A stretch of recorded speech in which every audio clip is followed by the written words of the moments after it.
I'm Izzy, and this is Dizzy Quilts and Sews. Welcome to episode 99 of Friday Sews. Oh, I cannot tell you how happy I am to have finally gotten to the end of this week. It's been a rough one. It's been really busy. I was in the office today, so I'm filming on Thursday night. You all know I do that. I was in the office today. I got to wear my Metro blazer in the office. Felt very good and looked very smart. But yeah, it was a long and difficult week this week. So I'm happy. Today's Thursday. It's a long weekend because of the Easter holiday. I wish I had Monday off as well. I don't, but you know what? Friday will be good too. So what have I been up to in the sewing room this week? I have been a busy bee, and I've got a couple of things to show you, which I'm really excited about. The first thing I'm going to share is a white cotton Vernon shirt.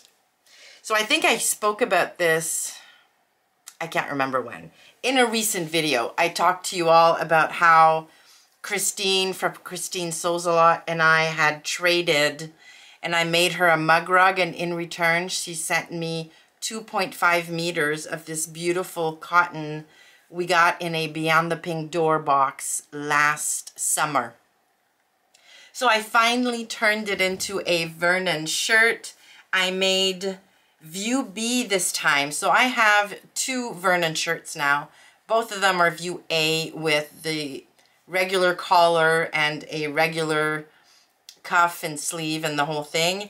This time I made view B, so the collar is a slightly larger or significantly larger, and it's got beautiful lantern sleeves that you can see right here. I did an okay job matching the stripes. I don't know if you'll be able to see this, but you know, good job me, because I think that's pretty good. I put some regular white buttons on here.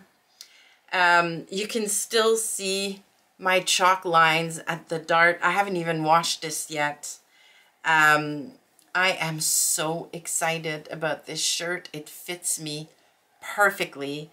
I'll try and, because I haven't even put this on, like, except to try it on before I put the buttons on. So I don't have any pictures of me in it.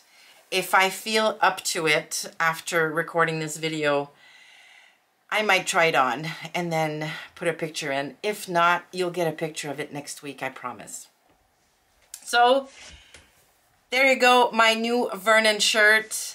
I absolutely love sewing this pattern. If you're looking for a really good, well-drafted, good instructions, just an amazing pattern, go have a look at the Vernon shirt by Cashmerette. It is just so good, especially if you're a little bit busty and you don't like doing full bust adjustments. The pattern has the cup sizes and everything. So yeah, it's got a yoke in the back, and I played with the stripes, or yeah, so they're going horizontally at the yoke and then vertically again at the back. It's got the pleat in the back. The collar, I think I have probably done the best job I've ever done on a collar. The points are nice and crisp. The top stitching is on point. I caught everything. Like, it's just looking so nice and neat. The collar, love it. And yeah, I was tempted for about 30 seconds to make covered buttons for this, but I was just so excited about finishing it, I just said, oh, the heck with it. I even sewed the buttons on with my machine. I didn't even hand sew them, just because I wanted to get it done. But yeah, super pleased with my new Vernon. And I think those lantern sleeves in a cotton, which is a little bit more body, are just perfect, because I think in a viscose they would have kind of fallen onto themselves, but in that cotton they look really amazing. So that was my first finish. Well, actually my second finish.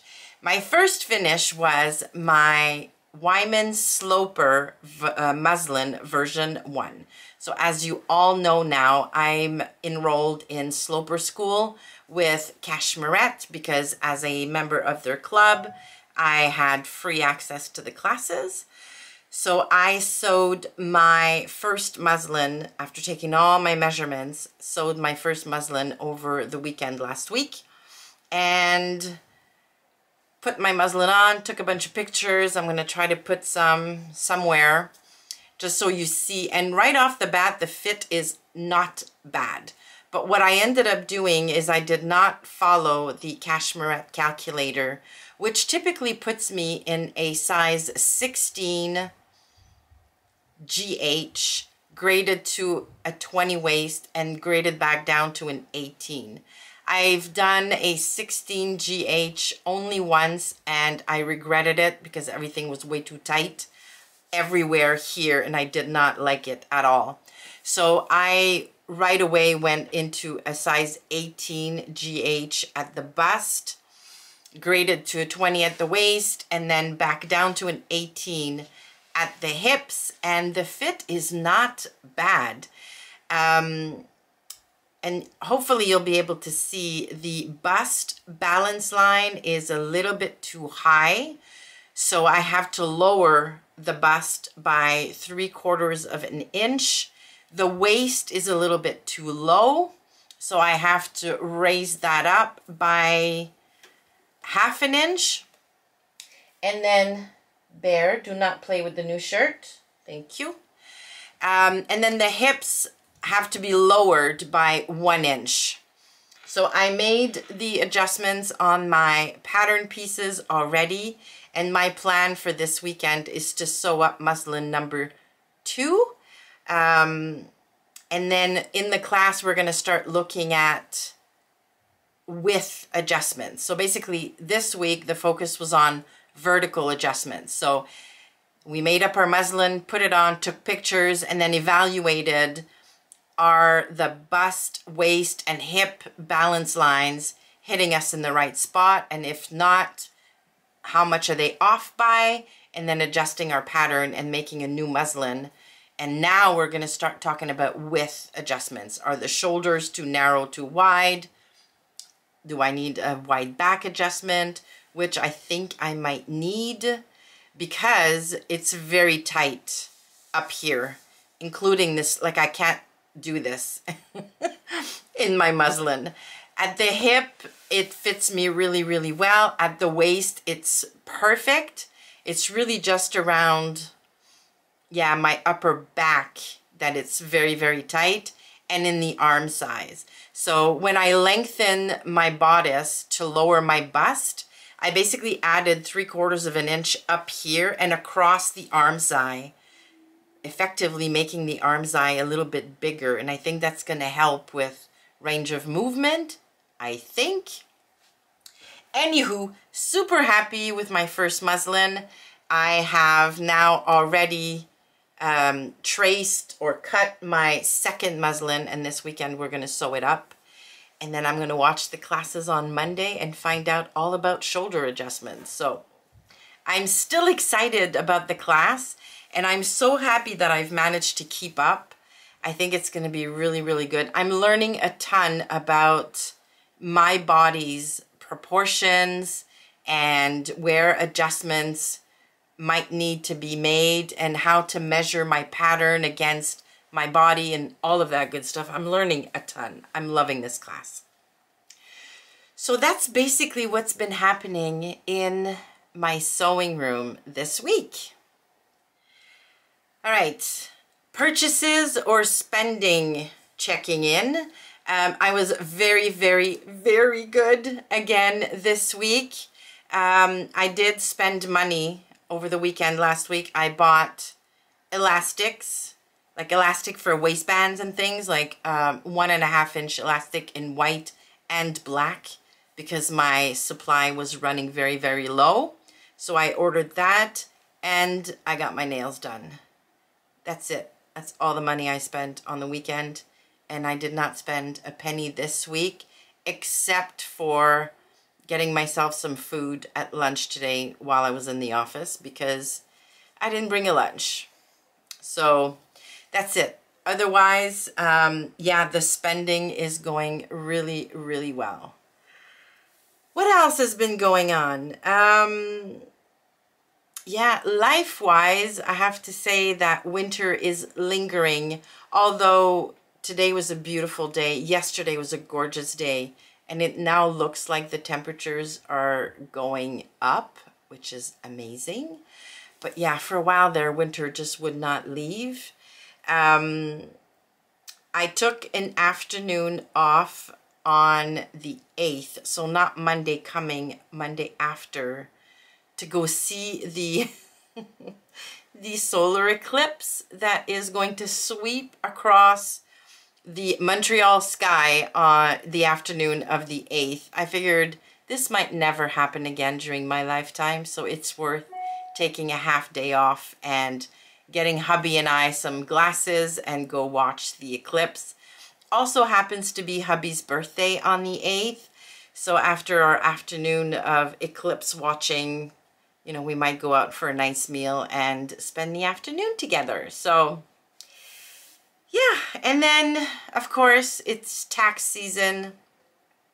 Well, here at least it's tax season. So I have to gather up my tax receipts and do my taxes. And I was planning on doing that this weekend. If I have some time, just get it done. Technically the deadline in Canada is April 30th, but I'd rather get it done early and then I don't have to think about it. So that's life. All right, one of the things I wanted to show you, which got here this week, is a mug I won during the BHM Pattern Designers Challenge on Instagram. So this is from Martika Makes on Etsy, and I'm going to link to her shop below. Look at this mug.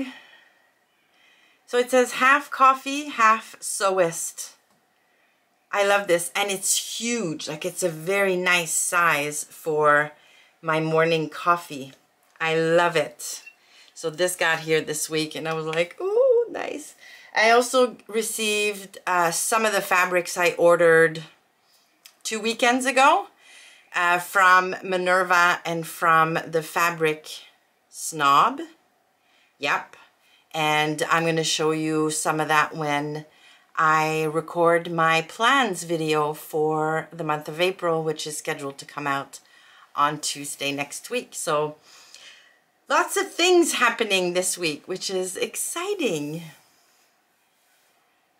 My small channel shout out this week is technically not a small channel because it looks as though, because I went to her YouTube channel last night, it looks as though she recently hit 2,000 subscribers. But I only found her a couple of months ago, maybe. The channel is Sequin Girl Creates, or Sequin Girly Creates. She's based in the UK, and she has such a fun channel.